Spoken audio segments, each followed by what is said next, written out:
Hello mga kaulam! Kain muna tayo kahit walang sabaw. Ay di ngay ang aking ulam ay itong paborito talaga namin itong na isda.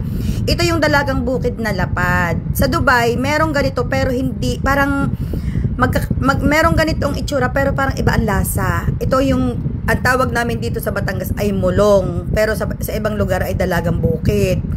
Ito yung paborito ng pamilya namin dahil mataba yung isda, malaman. Tapos kahit anong luto ang gawin mo diyan. Prito, sinaing, sinigang. Ang ginawa ng inay ay isinaing sa kalamyas na tuyo. Alam naman ninyo yan, trademark yan ng inay. Yan lamang ang kaisa-isang luto sa isda na gusto niya. Isasaing sa kalamyas na tuyo na may patis. Tapos habang nakain ako diyan, ay di kami nang nagchichismisan. Grabe ang aming chismisan diyan. Kuporo, kung maririnig la ay pwedeng makapitan. Kakoy ako muna kakain dahil ako'y mag-iikot sa mga kapatid ng tatay. Kahapoy hindi ko natapos dahil ako'y napahunta. Ako po, napamarites. Eh di meron pa akong hindi napupuntahan. Maya-maya ako iikutan. Dahil sa gabi, mamayang gabi naman, doon naman kami sa kapatid ng inay, maghahaponan.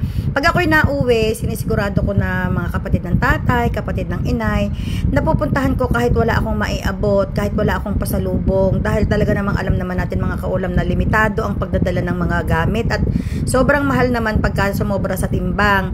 Eh, lahat ng dala ko, ayun ay mga pambenta, ayun ay mga gamit ko, tapos mga gamit sa kondo. Kaya hindi ako nakapagdala ng pasalubong at higit sa lahat, pinag-aaralan ko na rin hindi magdala ng pasalubong. Dahil, pag meron kang nabigyan, tapos merong isa kang hindi nabigyan, magsasamaan ang loob nila.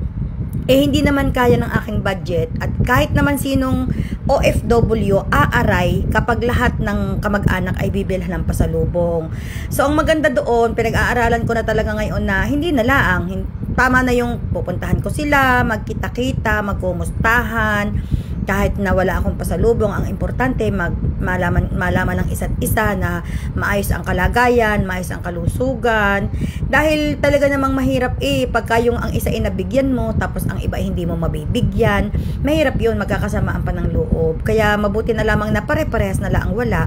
Siguro ikuan, kung meron ay di magbibigay, kung wala ay di mabuti na lang na magkumustahan na lang. Meron pang isang kapatid ang tatay na hindi ko napupuntahan dahil kahapon ako doon mo ang inuna ko muna yung pinakadulo sa phase 4, medyo napahunta na tagalan. Tapos pagbalik, syempre mga napaestasyon na naman sa mga kamag-anak, napahunta na naman, inabot na ako ng ulan.